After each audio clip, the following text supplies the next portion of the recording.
Hey y'all, assalamu alaikum. Today I'm sharing with you all my this is as realistic as it gets. As a mom of 5, this is usually how my kitchen looks, but sometimes it can be a lot worse.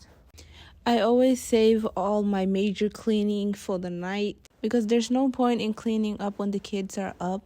I love that feeling of waking up to a clean home in the morning. But I'm gonna be honest with y'all, I don't always clean at night. Sometimes I'm so exhausted, I just go to sleep. But luckily, my husband, he cleans up after me.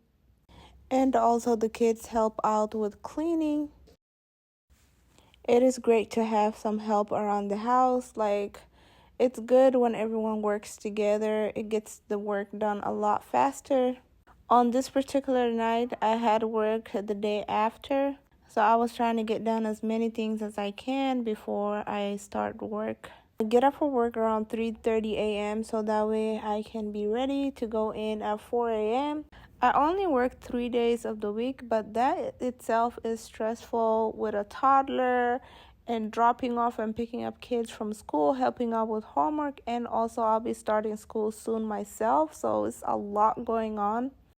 So I try to get my cleaning done mostly at night so that way during the day I can focus on my kids and other work that I need to do. I hope that this video motivated you. If it did, please don't forget to give me a thumbs up and subscribe for more. Thanks for watching. Bye.